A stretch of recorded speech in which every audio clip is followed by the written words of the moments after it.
A gente vive assinando o contrato, né? Seja para um celular novo, o aluguel de um apartamento ou até aquele serviço de streaming.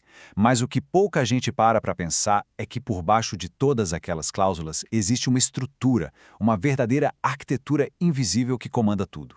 E é exatamente isso que a gente vai desvendar hoje. Então, a grande pergunta é essa: que regras são essas?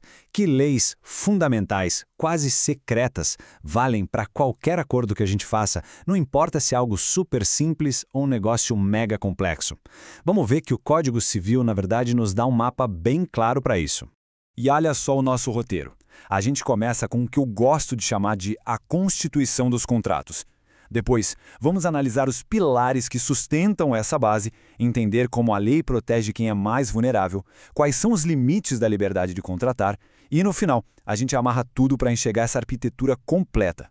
Ok, vamos começar do começo. A primeira parte sobre contratos no Código Civil tem o nome de disposições preliminares. Mas olha, esse nome pode enganar. Isso aqui não é só uma introduçãozinha, não. É, na prática, a lei fundamental que rege todos os contratos que existem. A melhor forma de pensar nisso é como se fosse um sistema operacional, tipo o do seu computador ou celular. Ele roda ali em segundo plano, garantindo que tudo funcione direito. Esses artigos são a mesma coisa. O código-fonte da lei que garante que os contratos operem de um jeito justo e previsível. Para quem estuda o tema, entender isso é o primeiro e mais importante passo. Agora vamos para o nosso segundo ponto. O direito contratual de hoje em dia não é terra de ninguém, onde cada um faz o que quer.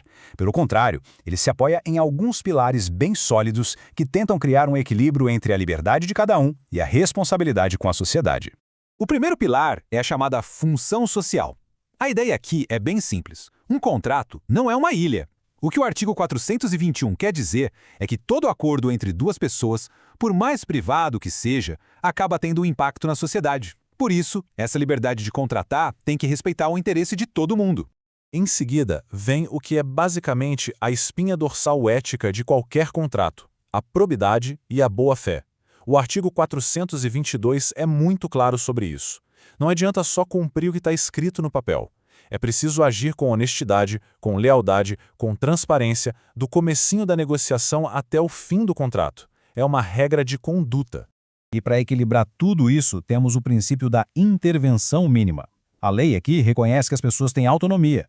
A regra geral é que o Estado, e isso inclui o juiz, não deve ficar se metendo no que foi combinado. A interferência só acontece se for estritamente necessária para corrigir alguma coisa muito errada. Isso leva direto a este ponto do artigo 421-A, que é fundamental. A lei parte de uma presunção, a de que as pessoas negociaram em pé de igualdade. Por causa disso, a forma como elas decidiram dividir os riscos do negócio tem que ser respeitada. Mudar um contrato depois de assinado é algo super raro, é uma exceção mesmo. Mas, e quando essa ideia de igualdade não é bem a realidade? Pois é, a lei também pensa nisso. Vamos ver agora como ela faz para proteger a parte que é, na prática, mais fraca. O grande exemplo disso são os contratos de adesão. A diferença aqui é gritante. De um lado, a gente tem o contrato paritário, aquele em que as duas partes sentam, discutem, negociam cada ponto. Do outro, tem o de adesão. Sabe, tipo o contrato de telefonia, de banco, de TV a cabo, não tem negociação. Uma parte escreveu tudo e a outra só tem a opção de aceitar ou não. É o famoso pegar ou largar. E aí que entra a primeira grande proteção. O artigo 423 é uma verdadeira rede de segurança. Se tiver alguma cláusula ali que é confusa, que dá margem para mais de uma interpretação, o juiz sempre vai escolher a interpretação que for melhor para quem só aderiu ao contrato, e não para a empresa que o escreveu. Na dúvida, se protege o mais vulnerável. O artigo 424 vai ainda mais longe. Ele simplesmente proíbe que a parte mais forte coloque no contrato uma cláusula que faça a outra parte abrir mão de um direito fundamental. Por exemplo, uma loja não pode te vender um produto e colocar nas letrinhas miúdas que você está renunciando ao seu direito à garantia. Esse tipo de cláusula é nula, não vale nada. Beleza, já entendemos a base e as proteções. Agora vamos ver o campo de jogo. Até onde vai a liberdade de contratar? O que a lei permite e o que ela proíbe terminantemente.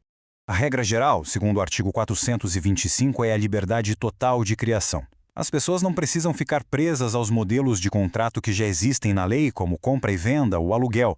Elas podem inventar novos tipos de acordos que se encaixem perfeitamente nas suas necessidades. O mundo dos negócios é dinâmico e os contratos precisam acompanhar.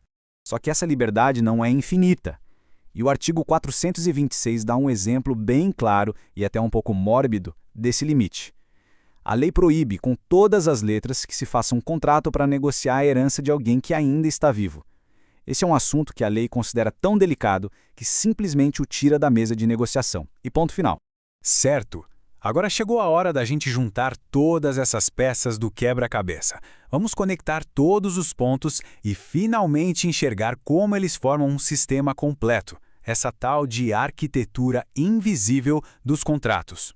Então, a grande sacada é esta. Aqueles artigos lá do começo que muita gente passa batido achando que é só um prefácio, na verdade são tudo menos preliminares. Eles são a viga mestra, a fundação de todo o resto. Para quem estuda direito, dominar essa base é o que realmente importa. É o que permite entender qualquer contrato, garantindo que a liberdade não vire abuso e que a boa-fé e a justiça sejam sempre a regra. E para a gente fechar, fica essa reflexão. Agora que essa arquitetura invisível ficou visível, como isso muda a forma de olhar para o próximo contrato que aparecer pela frente? Porque, no fim das contas, entender essas regras não é só um exercício de estudo. É uma ferramenta muito poderosa para a gente navegar no mundo real,